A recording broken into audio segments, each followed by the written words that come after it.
반갑습니다. 저는 지동교회 정영걸 목사입니다. 오늘 제가 담당한 것은 이제 정치편입니다. 정치편.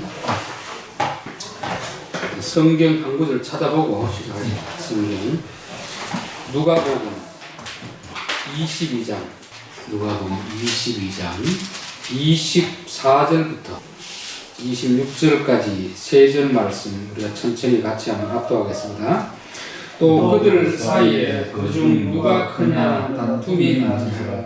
예수께서 이르시되 이방인의 임금들은 그들을 주관하며 그 죽은 자들은 은인이라 칭함을 받으나 너희는 그렇지 않을지니 너희 중에 큰 자는 젊은 자와 같고 다스리는 자는 섬기는 자와 같을지니라. 아멘. 여기 이제 세상에서 크고자 하는 사람과 교회에서 크고자 하는 사람이 다른 것입니다. 세상에서 크고자 하는 사람들은 위에서 군림하기를 원하고 다스리기를 원하고 또 인정을 받기를 원하는 거예요. 너희는 그렇게 하지 마라. 너희는 큰 자는 젊은 자와 같고 이 말 큰 자는 어린아이와 같고 겸손한 있고 다스리는 자는 섬기는 자와 같아야 될지니라. 이게 이제 세상의 정치하고 교회의 정치가 근본으로 다른 것입니다. 자, 이제 요거는 이제 교환을 가져가겠습니다. 거의 뭐 뒤에 뭐 여러 사항이 있는데 저는 정치라는 것은 그 기본이 제일 중요하다. 기본이 제일 중요합니다. 여러분 정치라고 하면 어떤 느낌이 듭니까? 정치. 일단 뭐 저희들 그냥 뜻도 없는 거냐 뭐 국회의원들이나 일반 사회적으로 교회 정치는 아직까지. 그래요. 일반 정치인이라고 하면 일단 우리 이미지가 긍정적으로 보여집니까? 부정적으로 보이죠. 일단 정치한다고 하면 사람이 둘러합니다. 정치인들을 신뢰합니다. 왜냐하면 그들이 정치가 뭔지 가장 기본을 모르고 정치합니다. 아까 이야기했듯이 위에서 군림하려고 하고 또 칭찬은 자기가 다 들으려고 하고. 그러나 정치라는 건 꼭 필요한 것입니다. 정치는 바르게 다스리다 이 말이거든요. 왜 그러냐면 사람이 2명이 모여도 생각이 다릅니다. 더군다나 3명이 모이면 더 생각이 다르겠죠. 그럼 100명이 모이면 100명의 생각이 다 다른 것이죠. 그러나 그 서로 다른 사람들 원하는 대로 다 해줄 수는 괜찮은데 해줄 수 없거든요. 그러면 정치라는 것은 이 사람 의견 저 사람 들어가지고 서로 양보하고 이렇게 해가지고 서로 의견은 다르지만 공동의 목표를 하나 가게 하는 것이 이게 정치거든요. 근데 정치는 반드시 있어야 됩니다. 가정에서도 정치가 있어야 됩니다. 남편이 주장하는 게 있고 아내가 주장하는 게 있고 자식이 주장하는 게 있는데 이게 서로 다르면 뿔뿔했다가 산으로 가거든요. 배가. 그렇죠. 성이 말이고. 그럼 거기에서 가장 적절하게 조화롭게 분쟁을 마찰 다툼을 부드럽게 이렇게 조정할 수 있는 그 역할이 바로 정치입니다. 정치. 자, 그러니까 정치라고 하면 이제 정치는 참 중요한데 이 정치하는 사람들이 원래 정치의 의도를 모르니까 군림하려고 하는 그런 게 있습니다. 정치가 무엇인가 설명을 했고 그럼 교회에도 정치가 필요할까? 교회도 여전히 정치가 필요하죠. 교회도 사람 사는 건 아닙니까? 그렇죠? 교회에서도 막 싸우는 것이 있는 건 결국은 서로 의견이 다르기 때문에 싸우는 것입니다. 사람마다 생각은 다 다르거든요. 부모 자식도 생각이 다릅니다. 그럼 생각이 다르면 다 싸워야 되느냐? 그렇지 않습니다. 그걸 적절하게 잘 이렇게 타협을 하면은 싸우지 않는 것입니다. 그게 정치죠, 정치. 그래서 교회도 마찬가지입니다. 교회도 사람이 있다 보니까 어차피 분쟁이 날 수밖에 없거든요. 그 서로 다른 거를 서로 자기 주장만 하다 보면 다툼이 되는 것이고 서로 다른 건 있지만 그래도 잘 이렇게 하나의 공통점으로 잘 인도하면 또 교회 문제가 없는 것입니다. 그래서 교회 싸우는 교회는 문제가 커서 싸우는 게 아니고 정치를 잘 못해서 그렇습니다. 큰 문제가 있어도 누군가 하나 잘 적절하게 정치를 하면 아주 원만하게 돌아가는 것입니다. 그래서 정치라는 것은 아주 중요한 것입니다. 성경에서 하나님이 다스리라고 명령을 줘요. 명령. 자, 밑에 창세기 1장 28절 하나님 그들에게 복을 주시며 하나님 그들에게 이르시되 생육하고 번성하여 땅에 충만하라. 땅을 다스리라. 바다의 물고기와 하늘의 새와 땅에 움직이는 모든 생물을 다스리라 되죠. 하나님이 사람에게 모든 생물을 다스리라고 이렇게 했습니다. 여기서 다스리라는 것은 군림하는 게 아닙니다. 그들을 잘 돌보고 그들을 섬기라는 뜻입니다. 이게 마치 뭐와 같으면 부모가 어떻게 보면 아버지가 정치적으로 지도자니까. 그렇죠. 나쁜 아버지는 아버지의 권리를 가지고 자식들을 막 패고 마음대로 하려고 합니다. 근데 부모는 자식을 패라고 하는 게 아니거든요. 어린 자식을 좀 잘 양육해서 바른 길로 인도하라고 그걸 주는 것입니다. 그게 정치입니다. 하나님께서 제일 처음에 준 것이 이게 다스리라는 말은 뭐 창세기 2장 15절에 보면 그들을 경작하며 지키게 하시고 땅은 그냥 놔도 못 씁니다. 그렇죠? 땅을 일구고 가꾸어야 되잖아요. 그래야 되지. 땅을 있는 그대로 놔둬버리면 황폐하게 되잖아요. 사람도 마찬가지입니다. 태어난 그대로 가만히 두면, 즉 자기 하고 싶은 대로 두면 아예 못 쓰게 되잖아요. 그러니까 자식이 잘못된 때는 이렇게 좀 하고 이렇게 하는 것이 이제 성경이 말하는 다스림. 이게 라다라는 말, 라다라는 말은 큰 자가 작은 자를 섬기고 돌보는 그런 의미입니다. 즉 이게 부모의 마음으로 자녀들을 대하는 거죠. 좋은 부모의 마음으로. 그럼 교회에도 지도자가 되면 요 마음을 가지고 하면 됩니다. 요 마음. 그런데 교회 안에서 문제가 되는 것은 자꾸 세상 정치인들, 잘못된 정치인 뜻을 가지고 있거든요. 그러니까 집사일 때는 잘하다가 장로되면 자꾸 위에서 군림하려고 하는 것입니다. 내 마음대로 하는 거죠. 장로는 군림하는 자리가 아니고 밑에 있는 교회들을 좀 잘 섬기는 그런 위치에 있는 그게 이제 히브리어 라다. 또 하나는 뭐냐면 마샬이라는 게 있는데 마샬은 뭐냐면 이게 질서를 잡아가는 것입니다. 질서.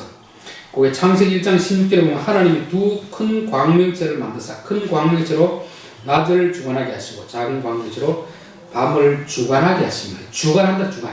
위에서 관리를 한다는 거예요. 관리.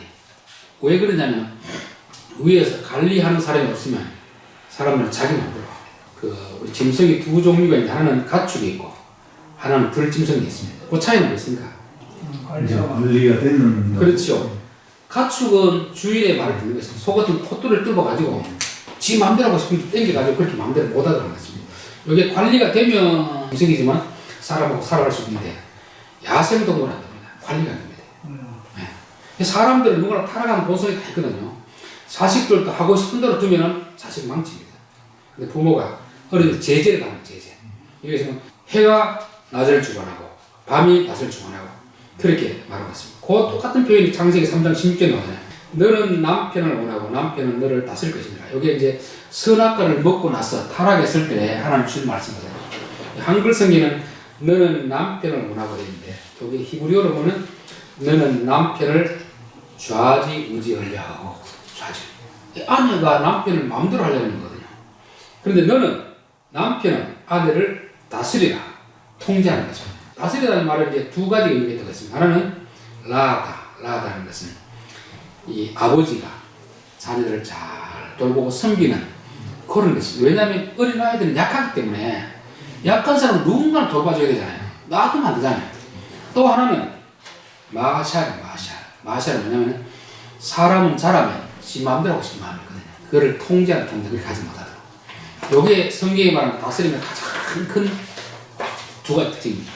자, 그 뒤에 넘기면 너는 내가 선을 행하면 어찌 낯을 들지 못하겠냐. 선을 행하지 않으면 죄가 문에 엎드려 있느니라. 죄가 너를 문하나 너는 죄를 다스릴지니라. 이건 뭐겠습니까? 라다겠습니까? 마샤겠습니까? 앞에 두 가지 이야기인데 라다라는 것은 하나님 최초의 명령이고 내게 맡기진 약한 자들을 잘 돌보는 것입니다. 마샬은 뭐냐면은 통제하는 거죠. 통제.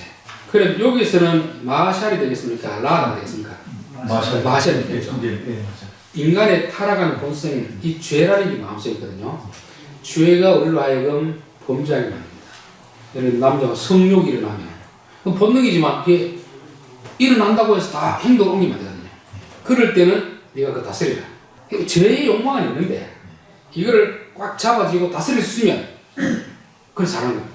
라다는 약한 자들에 대해서 돌보고 섬기는 것이고 마샬은 악을 막아내는 것입니다. 여기에 이제 다스립니다. 그렇게 다스리면은 두 종류가 있습니다. 두 종류. 약한 자들은 잘 돌보고 섬기는 것이고 악한 자는 단호하게 징계하고 그런 경찰 같은 게 그렇잖아요. 경찰은 범죄지들을 가만 놔두면 자기 마음대로 하니까 하지 못하도록 보고를 막아내는 것입니다.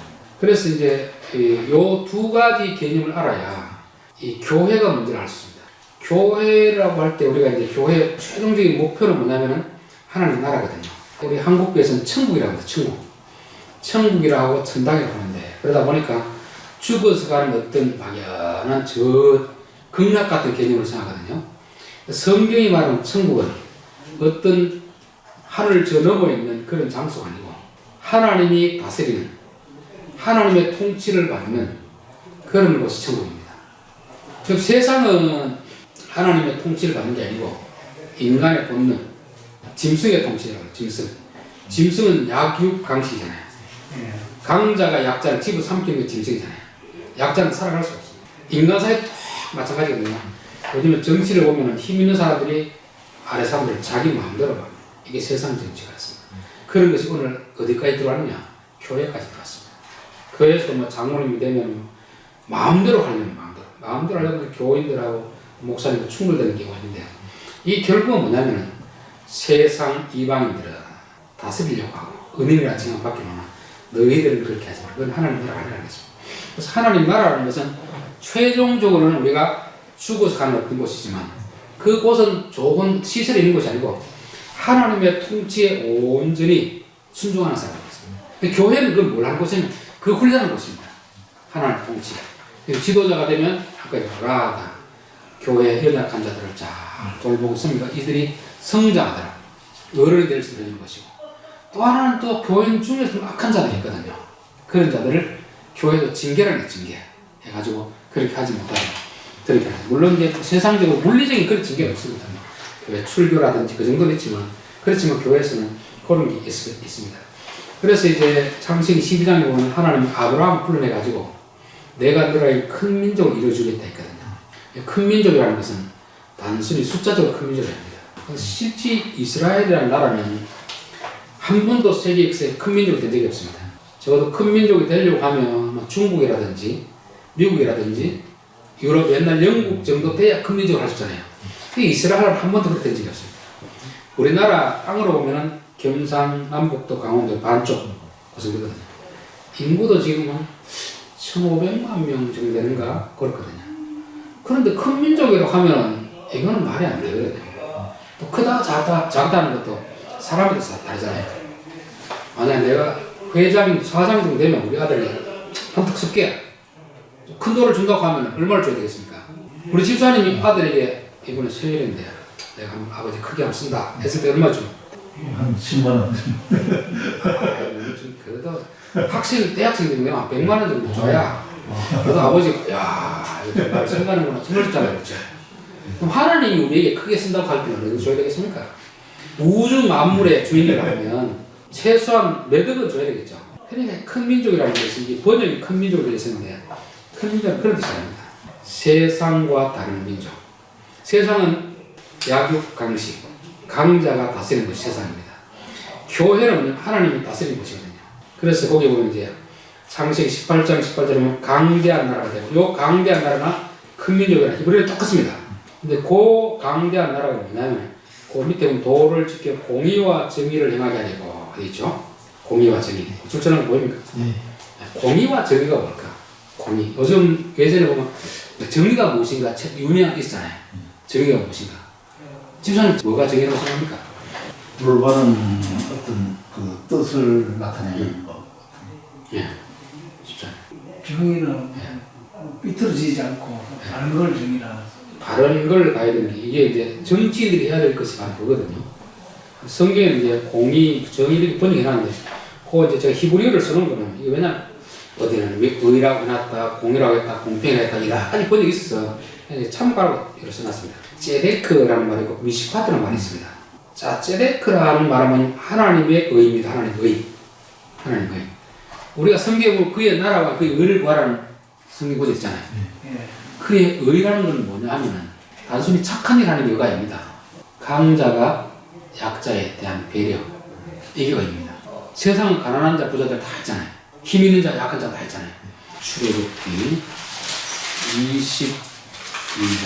출애굽기는 이스라엘 백성을 애국, 그냥 세상에서 건져내가지고 하나님이 광야에 와가지고 내가 세우려고 하는 이런 나라니까 너희들 애국에서는 행동하지 말라는 거예요. 그러면서 쭉 십계명 중 내용이 다 그렇습니다. 요거는 이제 또 십계명 뒤에 좀 부록으로 다른 얘기죠. 자, 21절 너는 이방 나그네를 압제하지 말며 그들을 학대하지 말라. 너희도 애굽 땅에서 나그네 되었습니다. 너희는 힘이 있다고 했어. 나그네는 성경에서 나그네라는 사람은 보호가 필요한 사람입니다. 어디서 와서 나그네로 산다는 것은 그 주류의 사회에 속하지 못하고 좀 뜨레기처럼 있는 그런 사람이죠. 그들을 무시하지 마라. 압제하지 말라는 거죠. 너는 과부나 고아를 해롭게 하지 말라. 이 당시 과부, 고아는 그야말로 가장 가난한 사람이 가장 불쌍한 사람, 대명사가 과부, 고아입니다. 그래서 세 단어가 나오면은 나그네, 고아, 과부. 이들은 그 사회에서 가장 약자입니다. 아이가 지금 아버지 없으면 누구한테 기댈 데가 없잖아요.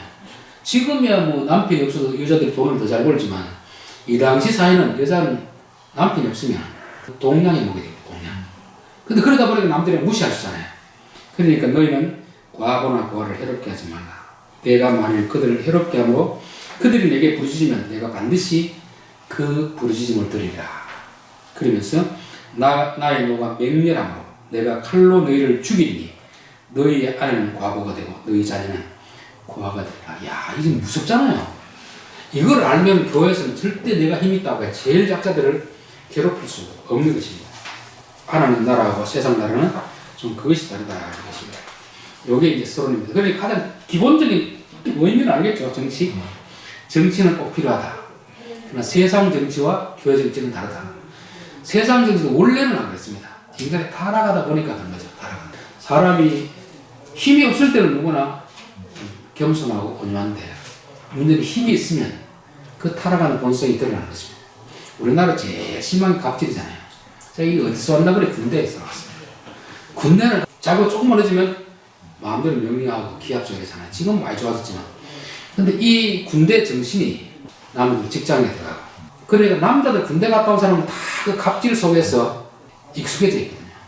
그러다 보니까 이 사람이 직장 들어가면 직장이 그렇게 하고 교회 들어와도 그런 게 있습니다. 하나님 그걸 제일 싫어하는 것입니다.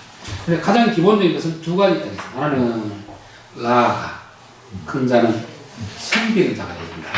섬기는 약자는 약자. 공동체 속에서 약한 자가 있으면 네가 섬겨야 된다. 그게 하나님의 의입니다. 하나님은 고아와 과부는 괴롭히지 않습니다. 오히려 그 사회에서 고아와 과부를 괴롭히는 대제사장들, 바리새인들 이들은 신랄하게 책망하더라 했어요. 왜? 하나님의 의를 나타내야 되는데 하나님의 의를 나타내지 못하는 거잖아요. 그 다음 또 하나는 악한 자들. 악한 자들, 이 미시파트라는 말은 재판하다, 다스리다. 근데 재판의 가장 중요한 것은 공평.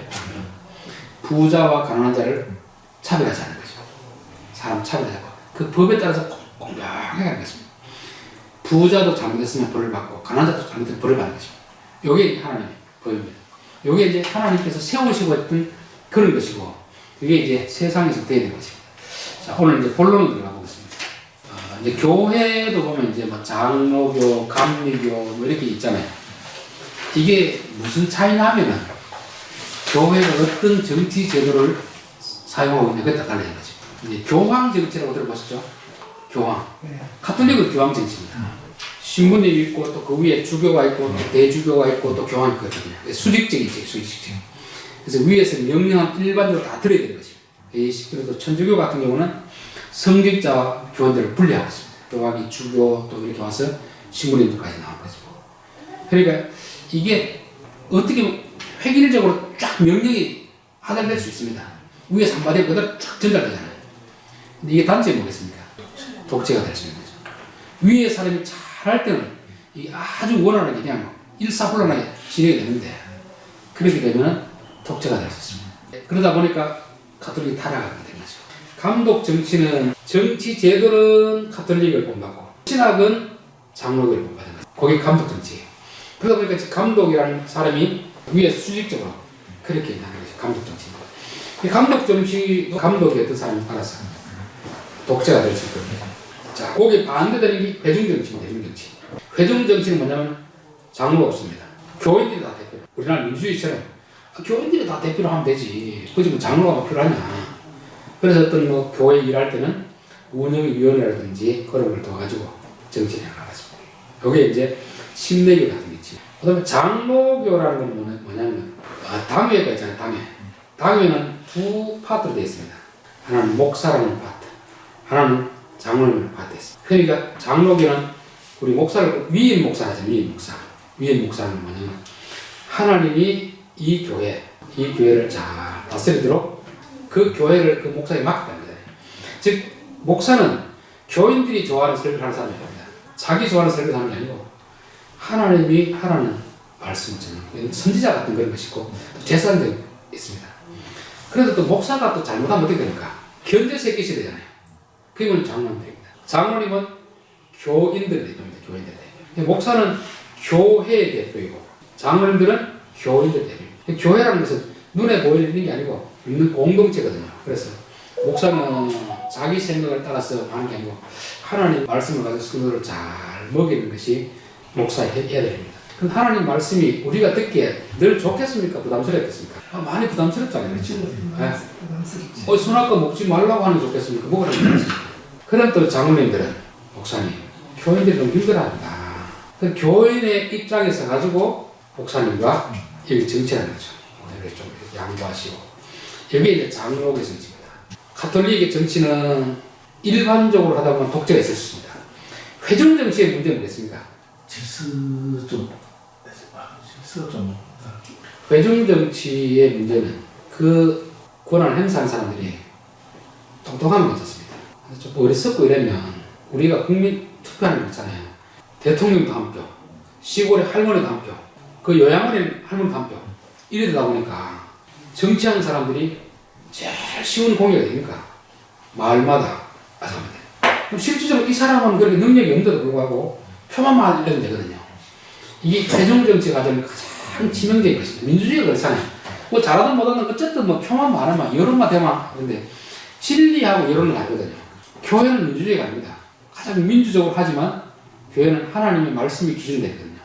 그럼 어떤 사람은 한 명이 이야기하는 게 그게 진리일 수도 있고 교인 99명이 해도 비진리가 갈 수 있습니다. 그럴 때 진리에 따라가게 됩니다. 세상은 그렇지 않습니다. 민주주의라는 것은 모든 사람이 공평하기 때문에 표가 많은 쪽으로 가는 것입니다. 근데 문제는 그 표가 많은 쪽이 진리 쪽으로 가면 괜찮은데 진리가 안 좋거든요. 저는 이제 교육감 선거할 때 그런 생각이 좀 들더라고요. 제 개인적인 생각인데 우리들은 교육감이 누군지도 모르거든요. 그럼 제가 선거할 때 교육감 정도 현직 교사들이 뽑아야 되지. 우리 일반 시민들이 누군지도 모르는데 단지 뭐 이렇게 돈 받고 이래 뽑아주는 건 안 맞다고 생각해요. 회중정치라는 것은 전체적으로 교인의 수준이 비슷하면 괜찮은데 그렇지 않으면 교회는 나이는 같아도 처음 예수 믿은 사람, 오래 믿은 사람 다 종류가 다르잖아요. 근데 일반적으로 한 표씩 줘버리면 이게 좀 문제가 있어요. 그래서 장로님을 대표로 세우는 거죠. 그래도 그 교인들 중에서 가장 쉽게 믿고 믿음이 좋은 사람들. 그렇게 해서 이제 이게 오늘 간접 선거죠. 간접 선거. 대표자 뽑아가지고 그런 거죠. 자, 그러니까 요 제도 중에서는 가장 좋은 제도가 뭐겠습니까? 장로거죠. 장로. 왜냐하면 교황 정치도 독재로 빠질 수 있고 회중 정치도 교인들의 수준이 보면 오히려 표만 얻어가지고 교회에서 투표해가지고 하면은 충분히 나쁜 의도로 전용될 수 있거든요. 이걸 적절하게 좋아하는 게 바로 장로입니다. 근데 문제는 이제 여기서 이제 서로 충돌하는 거죠. 목사님은 목사님대로, 장로님은 장로님대로. 이러다 보니까 문제가 생기겠습니다. 가장 근본이 목사도 교회를 위해서 있고, 장로님도 교회를 위해서 있는데, 이게 세상 사람들은 정치인들이 밑에 사람을 위해서 있는 게 아닙니다. 정치인을 위해서 밑에 사람이 있잖아요. 세상 속에는. 교회도 그렇게 타락을 해버리니까, 그렇게 이제 문제가 되는 거죠. 제가 장로교의 목사였음이 아니고, 장로교 제도가 그래도 이 사회에서는 가장 좋은 제도인데, 문제는 그것을 운영하는 사람이에요. 제도가 아무리 좋아도 악한 의도를 가진 사람이 하면 제도는 아주 나빠지는 거죠. 제도가 좀 부족하더라도 선한 사람이 저 위에 있으면, 그럼 우리가 사람을 똑같다고 봤을 때는 적어도 장로교 정치 제도가 그래도 다른 뭐 감리교라든지 침례교보다는 훨씬 낫습니다. 악기는 좋을수록 음이 좋습니다. 그렇잖아요. 비쌀수록 음이 좋은 음이랍니다. 근데 문제는 그게 명리 연주자가 명품을 가지고 연주하면 좋은데 초보가 아마 아무리 10,000원짜리라도 소리가 안 나거든요. 근데 10만원짜리 뭐 악기라도 연주자 가면은 좋은 소리 납니다. 그래서 똑같은 상황에서는 가장 장로의 정치가 좋은 것이고, 장로의 정치가 잘못되고 제일 시끄러운 것은 원용하는 사람들이 목사님, 장로님들이 잘못되게 됐습니다. 이제 4페이지 보겠습니다. 대표가 의미하는 것은 무엇인가? 대표. 목사는 교회의 대표이고 장로님들은 교인들의 대표입니다. 교인 25명. 25명의 대표가 장로님입니다. 대표라는 것은 뭐냐면 교인들을 대표로 해서 나가서 심부름 하는 사람입니다. 어떤 어려움이 있을 때 교인들이 의견을 물어가지고 교인들이 일이 다 못하니까 장로님 가서 대신 이야기하십시오. 목사님한테. 그러면 장로님들은 당회할 때 자기 생각을 말해야 되겠습니까? 누구 생각을 말해야 되겠습니까? 교인들이. 그렇죠. 교인들의 대표니까 어떤 일에 대해서 교인들이 어떤가 한번 물어보고. 그럼 내 생각은 이렇게 하고 싶더라도 교인들이 저렇게 하자고 하면은 장로님은 교인들의 의견을 따라가야 됩니다.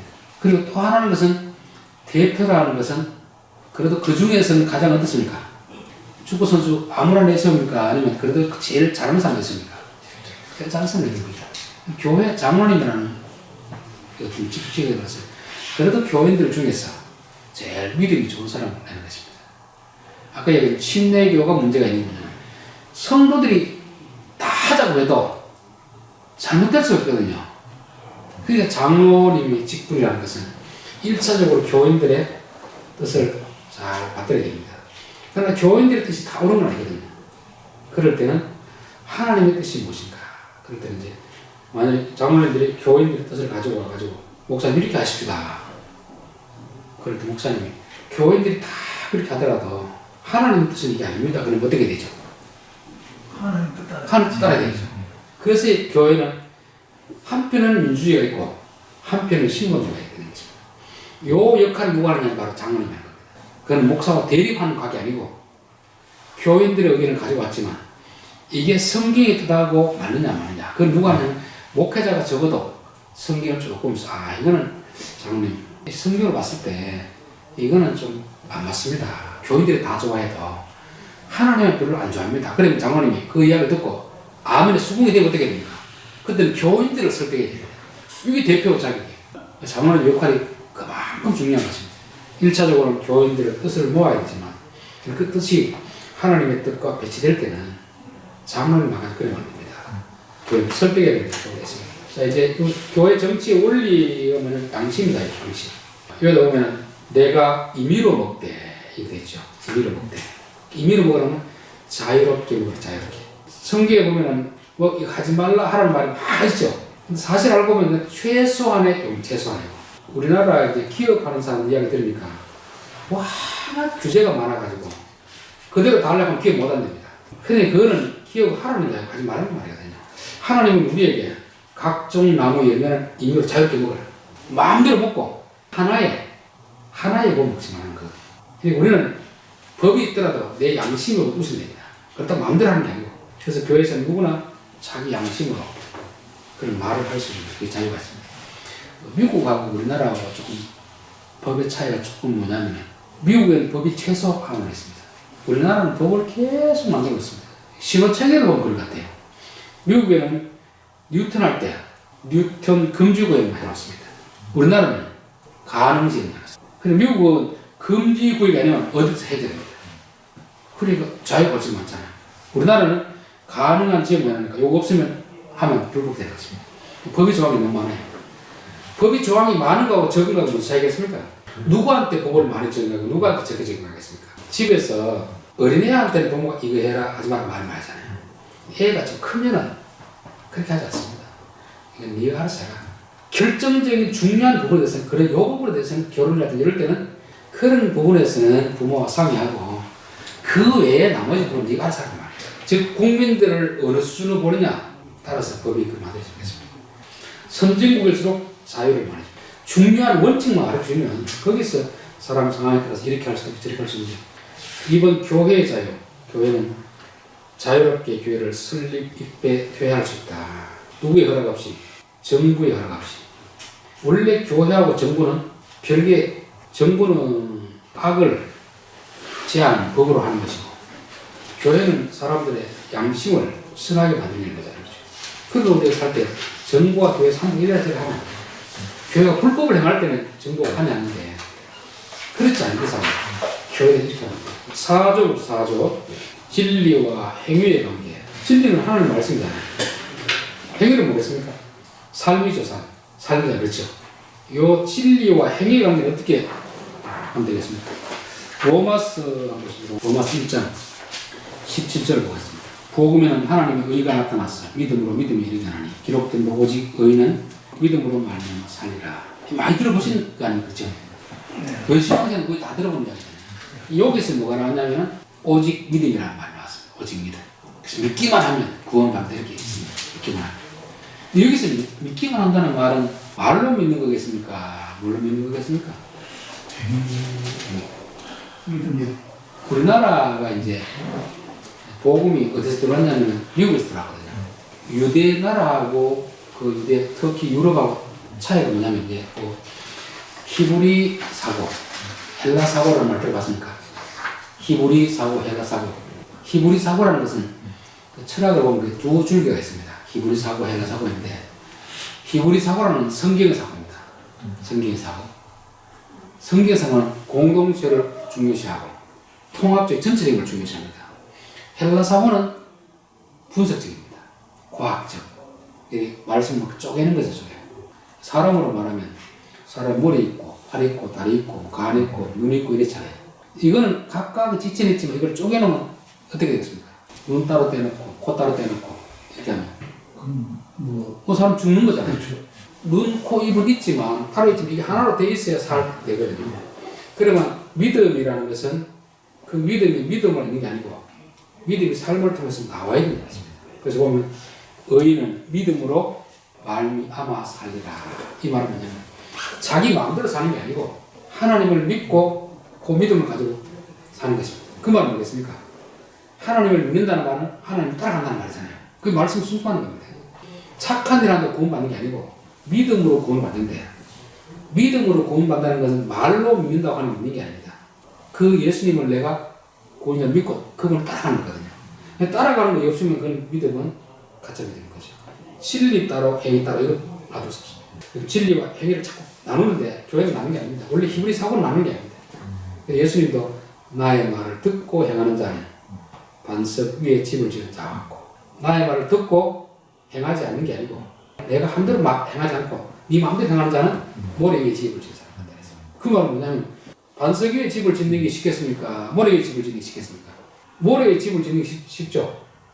근데 문제는 위기가 닥치면 모래 위에 집을 지은 사람은 다 무너져 버리겠습니다. 신앙생활도 하나님 말씀대로 잘 이렇게 내가 자라면 가정에 어떤 어려움이 닥쳐도 그 믿음이 흔들리지 않습니다. 그러나 세상 방식대로 믿으면 어려움 닥치면 다 교회를 떠나겠습니다. 진짜 믿음을 가지면. 그래서 이게 진리와 행위의 관계가 떨어질 수 있는 게 아니고 한 몸이다. 우리의 몸에 팔, 다리 있지만 이게 몸에 붙어 있어야 되듯이 진리와 행위는 항상 수레바퀴에 두 수레바퀴처럼 같이 가는 것입니다. 그래서 야고보서 보면 믿음이 있노라 하고 행함이 없으면 거기서 행함이란 말은 세상 자선 부자는 아닙니다. 말씀이 요구하는 것. 그래서 교회에서 가난한 자를 보고 도와주라고 하는데 가난한 자 보고 도와주지 않으면서 무슨 너희 믿음이 있다고 하느냐. 그 믿음은 죽은 믿음이라잖아요. 여기 제가 아까 여기 그 경암 어릴 때 이렇게 늘 듣는 게 경암이 없는 믿음은 이거 뭐 죽은 믿음 그 얘기만 듣고 했는데 결국 이제 따라가야 된다는 그렇죠. 예, 그런데 한 조금만 그것만 생각하고. 근데 이제 번역이 내가 봤을 때 잘못된 것 같아요. 번역이 행함이라고 하니까 믿음과 상관없이 자꾸 뭔가 일을 행해야 되는 것은 자기 착한 일을 하는데 그렇게 되면 이게 믿음으로 구원을 이렇게 합니다. 그 믿음으로 행한다는 건 뭐냐? 믿음에 대한 순종입니다. 반응. 결국 우리 하나님 나라는 모르겠죠. 하나님의 뜻이 이루어진 것이잖아요. 그래서 예수님이 하늘에서 이루어진 뜻이 땅에서 이루어지게 하옵소서. 그럼 우리가 천국 죽어서 가는 천국도 있지만 살아서 천국을 누릴 수 있는 것은 뭐냐면 하나님의 뜻이 내 안에서 우리의 가정에서 이루어지는 것 천국이 되는 것입니다. 하나님 뜻이 이루어지려고 하면 뭐가 있어야 되겠습니까? 1차적으로 믿음이 있어야 되고 다음에 믿음에 따른 순종이 있어야 됩니다. 예를 들면 하나님 아브라함 보고 너 고향 본토지에 떠나라고 하잖아요. 근데 하나님을 못 믿는데 떠날 수 있겠습니까? 그곳이 어느 곳인지도 모르는데 그래서 믿음이 있으면 따라오는 순종입니다. 그래서 아까 믿음과 행함이라고 하니까 자꾸 이제 오해가 생기는데 믿음이 있으면 순종이 있습니다. 순종이 없는 믿음은 아직도 온전한 믿음이 아니다. 그거 말씀하고 있습니다. 직원은 이제 교회에서 직원이라는 것은 목회자, 또 장로님들, 또 권사님들, 또 집사님들 그걸 말하고 있습니다. 자, 8조 7이라는 것은 뭐라고 했죠? 다스리는 것입니다. 여기서 7이라는 것은 아까 처음에 헬라어로 말하면 뭐가 되겠습니까? 돌보고 섬기는 거겠습니까? 잘못했을 때 징계하는 것입니다. 그래서 징계하는 거죠. 왜? 사람은 악한 본성이 있거든요. 당회가 하는 이 뭐냐면은 교인들을 잘 돌보는 1차적인 목적이 있고, 그래서 약한 교인들, 낙심한 교인 찾아가지고 위로하는 게 있고, 그 다음에 또 교인 중에 악한 사람이 있습니다. 그런 사람들을 당회가 잘 지도하고, 말을 안 들으면 이제 교회가 할 수 있는 징계, 여기 7인 거죠. 당회가 가는 것이 1차적으로 7이에요, 7이. 목회자는 당회장이 되고, 장로님은 당회원이 되는 거죠. 그런데 이게 비대칭이거든요. 만약에 당회 해가지고 장로를 내버리고 목사 한 명인데 투표하면 누가 뜻이 되겠습니까? 민주주의를 하면 아무래도 그 장로님 많으면 되잖아요. 근데 결정적으로 당회에 냈을 때 당회원들이 3분의 2가 참석이 돼요. 어떤 이게 목회자와 장로님들의 의견이 충돌할 때는 당회장이 노를 하면 안 됩니다. 이게 이제 숫자적으로는 장로님 많지만 결정권은 당회장이 있습니다. 그게 이제 있어요. 왜냐면 혼자이지만 그 결정을 줘가지고 서로 많은 사람이 오겠더라도 하나님 말씀을 안 맞으면 당회장 그러니까 그런 것입니다. 요즘 그 사회법을 보면 국회에서 법이 통과돼도 대통령이 거부권을 그렇죠, 그렇죠. 예, 그렇죠. 네, 그런 식입니다. 예. 당연히 그런 것입니다. 뭐 7위가 그런 것이죠. 교회 회집, 예배 시간, 모임 이런 걸 당연히 다 하는 겁니다. 5페이지 교회 직원, 교회 창설 직원, 교회 항존직 있고 임시직이 있어요. 임시직. 항존직은 한번 뽑히면 정년 때까지 하는 게 항존직입니다. 그게 이제 오늘 목회자, 위임 목사되고 장로님, 안수집사님, 권사님 이렇게 요 직분이 이제 항존직입니다. 그 외에는 이제 서리집사님 1년마다 매번 임명을 받아야 됩니다. 전도사도 마찬가지거든요. 교회에서 전사님은 매년 부목사도 마찬가지고 노예로 허락을 받아야 됩니다. 이건 항존직하고 차이가 있습니다. 밑에 권사는 이제 45세 된 사람들, 교인 3분의 2 이상 찬성. 이거는 뭐 다 아시는 거죠. 그렇죠? 우익원사, 은퇴건사도 그건 다 아시고. 6페이지 4번 보십시오. 4장 목사는 소속이 교회가 아닙니다. 목사는 소속이 노회입니다. 노회. 장로님은 교회예요. 당의 원이라는 말이 그 말입니다. 목사는 교회에서 사역하지만 실질적으로 파송은 노예 사역입니다. 뭐 후임 목사를 모시고 보면 청비위원회 돼가지고 어느 목사님을 모시고 오잖아요.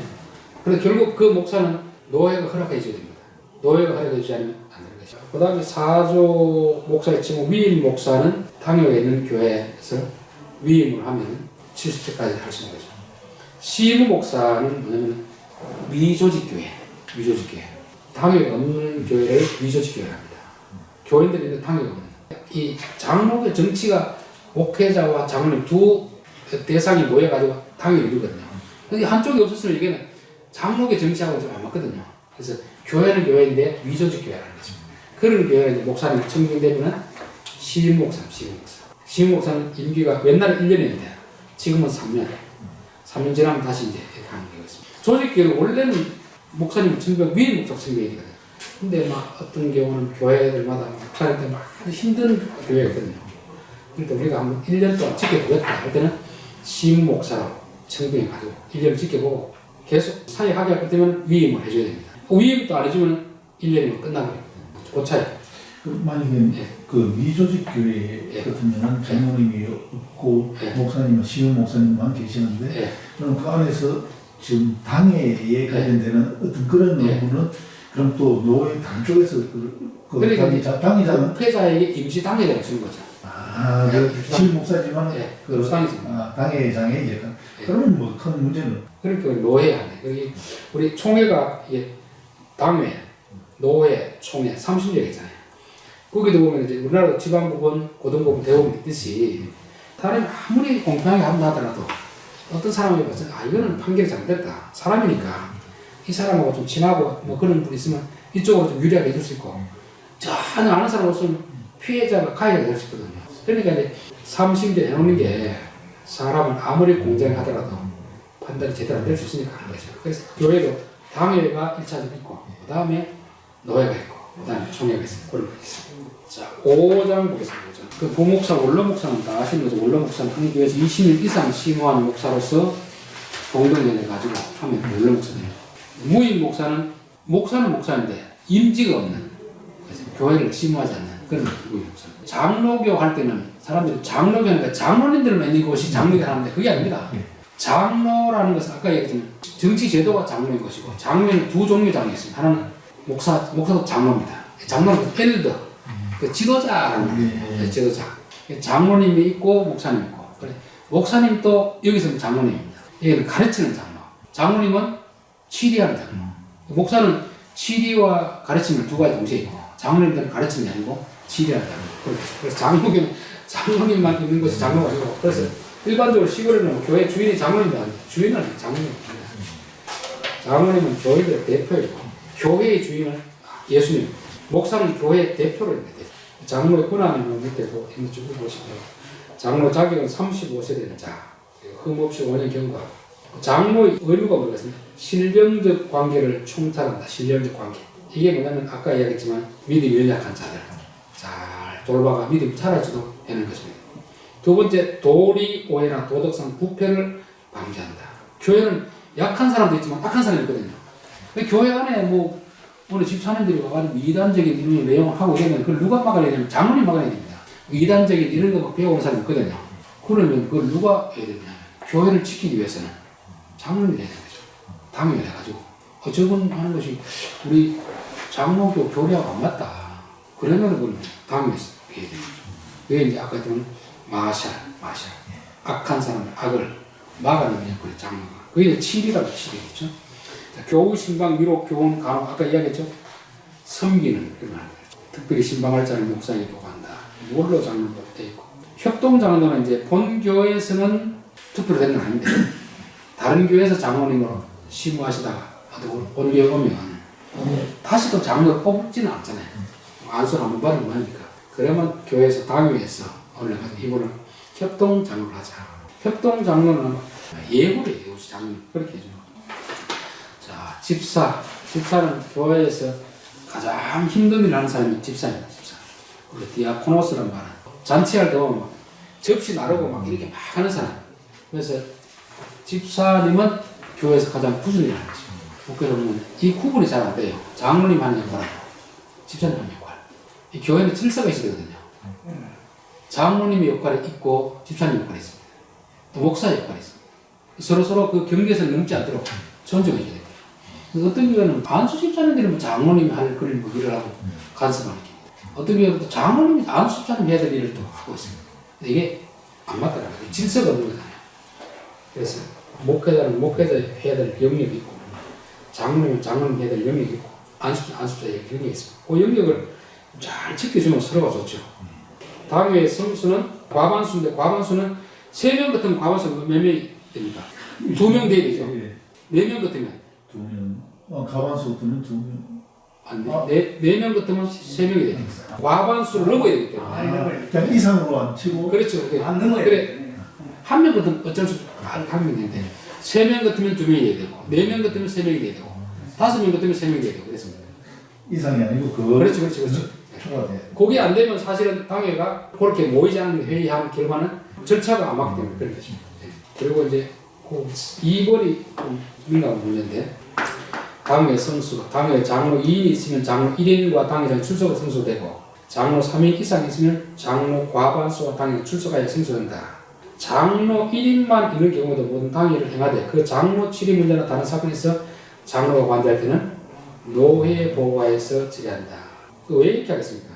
본인이 해당되는 걸. 그러니까 만약에 장로님하고 우리가 둘이가 있으면, 장로님 만약에 어떤 뭐 죄를 지었고 이러면 치료를 해야 되잖아요. 당연히 둘이가 하는데 본인을 그걸 안 하거든요. 그럴 때는, 당연히 안 될 때는 노회에 보고하면 노회에서 파송을 하고 이렇게 한다. 그런 말이에요. 목사도 마찬가지죠. 목사의 문제가 있어서 장로님이 목사하고 문제 있는데 그 본인이 뭐 오래 걸리면 그럴 때는 노회 보고에 가서 하는 거죠. 21장 공동회의. 이건 공동회 다 아시죠? 제일 그래도 교회 큰 회의가 공동회입니다. 그다음 재직회는 이제 당회원과 집사님들, 교회 재정적인 부분 할 때. 공동회는 장로님 투표, 권사님 투표, 또 목사 청비 이런 가장 굵직한 문제 하는 게 예결산을 쏟습니다. 제 집회는 그냥 이미 공동의회에서 예산된 그 집행을 제대로 하고 있는 거 하는 겁니다. 결론은 교회 지도자의 중에서 사무엘 장로는 여호와의 손이 사무엘이 사는 날 동안에 블레셋 사람을 막으시네 평화가 있었더라 됐습니다. 그러나 그 밑에 사울이 사는 날 동안에 블레셋 사람과 큰 싸움이 있으므로 똑같은 시대인데 지도자가 누구였냐에 따라서 평화가 있기도 하고 싸움이 있기도 하는 것입니다. 교회도 마찬가지입니다. 목사님이 어떤 분인가 장로님이 어떤 분인가 따라서 교회가 평화로울 수도 있고 분쟁이 있을 수도 있습니다. 교인 때문에 분쟁하는 경우는 별로 그게 잘 없습니다. 이 장로교는 구조상. 근데 목사님이나 장로님들이 문제가 있으면 교회가 계속 시끄럽습니다. 이게 뭐냐면 정치가 안 된다는 말이거든요. 가장 이렇게 합리적으로 할, 그게 이제 당연한데, 그게 안 되면 교회는 시끄러운 것입니다. 교회 시끄러우면 교회는 나타나게 되어 있습니다. 교회가 평안하면 교회도 오게 되어 있고, 그 다음 밑에 이제 구절을 해놨는데, 오베데돔이라고 들어보셨죠? 우사. 요 하나님 우사가 잘못함으로 말하면 진노와서 그를 그곳에서 치시니 그가 거기 하나님의 교회 곁에서 죽으니라. 요 우사라는 사람은 법궤를 자기 집에 모셨습니다. 70년을 모셨는데 손자는 죽게 됩니다. 그런데 오베데돔은 뭐냐면 석 달이 있었는데 복을 주다는 것입니다. 직분이라는 이만큼 있었습니다. 지도자가 어떠냐에 따라서 그 공동체가 평화로울 수도 있고 분쟁이 있을 수도 있거든요. 직분자가 정말 아까 이야기했처럼 섬기고 돌보고 또 잘못하면 치리하고 이렇게 하면 하나님이 그곳에 복을 줍니다. 공동체에도 복을 주면 그 사람에게 복을 줍니다. 지금 법궤라는 말씀이거든요. 말씀 상대거든. 말씀을 무시하고 자기 마음대로 하고 이러면 결국 그 직분 때문에 벌을 받는 거잖아요. 사울 왕이 되기 전까지는 아주 착한 사람이었습니다. 성경에 보면 왕이 되고 나서 뭐 아니면 아까 제데크 미시파트를 해야 되는데 이 권력을 가지고 다윗을 죽이려 쫓아다니잖아요. 하나님만 보기에는 완전히 이거는 악한 사람이거든요. 권력을 줬으면 그 권력을 가지고 백성들을 잘 섬기고 해야 되는데 다윗이 잘못도 없는데 그 시기해가지고 쫓아다니고 하니까 하나님 보시기에 너는 존재할 필요 없다. 그래서 죽이는 거죠. 그래서 저는 이 장로님도 그렇고 목사님도 그렇고 평시도 때는 좀 잘못해도 하나님 봐줍니다. 대표가 되었을 때는 지위가 높은 만큼 반드시 책임이 있습니다. 그래서 당임원이라는 것은 정말 중요하다. 왜냐하면 교인들이 잘못해도 교회는 시끄럽지 않을 수 있는데 목사님, 장로님 잘못되면 교회는 아주 불리는 것이 곤란해요. 그러나 하나님은 반드시 징계하신다. 그래서 이걸 보면 사실 두려운 마음이 있잖아요.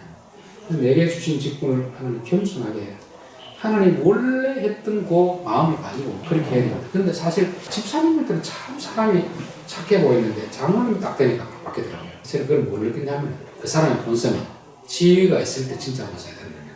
지위가 없을 때는 그렇게 안 합니다. 회사에도 마찬가지입니다. 말단 직원을 했을 때는 아닙니다. 그 사람이 만약 부장 딱 됐을 때는 그 사람의 본성이 되는 거예요. 부장이 밑에 사람들 막 깔고 이런 사람들은 그게 원래 있었는데 그런 상황이 아니다 보니까 참고 있었던 거죠. 그래서 장로님들 보면 이 집사한테는 정말 사람이 진실하고 이랬었는데 오늘 장로가 딱 되고 나서는 완전히 이제 다스리려고 하는 목회자도 우습게 하고 그런 사람들은 별로 안 좋습니다. 성경이 그런 말씀이 있습니다. 그래서 여러분 장로님 되시면 군림하는 자가 아니고 섬기는 자가 있어요. 교인들도 섬기고 또 목사님도 잘 섬겨가지고 제일 좋은 정치가 저는 교회 장로가 있지 않은데 이게 가장 이게 세상에 문제가 많은 것도 장로입니다. 왜냐하면 가장 근본적인 기본 정신을 몰라서 그랬어요. 세상 정치를 하려고 하는 거잖아요. 아까 누가복음 한번 보시죠. 세상 임금들은 군림하려고 하고 어린이가 칭을 받고 너희는 그렇게 하지 말라. 큰 자는 어린아이처럼 겸손하고 다스리는 자는 섬기는 자예요. 다스린다는 것은 군림하는 게 다스리는 게 아닙니다. 섬기는 것을 잘 교회들 믿음이냐. 그래서 저는 여러분 두 분이 장로를 임직받았을 때 하나님 두 분 때문에 교회에 복을 주고 평안을 주는 그런 장로가 될 수 있길 바라겠습니다. 기도드리겠습니다. 하나님 아버지 오늘 장로님 되실 두 분과 함께 교회의 정치가 무엇인지 살펴보았습니다. 세상 정치와 교회 정치는 분명히 다른데 오늘날 교회 안에도 세상 정치를 그대로 답습하다 보니까 평안해야 될 교회가 분쟁 가운데 있는 그런 모습들이 있습니다. 하나님께서 귀한 직분을 허락하셨을 때는 책임 또한 크게 물으신다는 걸 알게 도와주시고 이 두 분 장로님 되실 분들이 오베데돔의 가정처럼 그 법궤를 맡아서 말씀을 맡아서 잘 관리함으로 해서 가정의 복을 받고 자녀들이 복을 받게 도와 주시옵소서. 예. 예수님 이름으로 기도합니다. 아멘.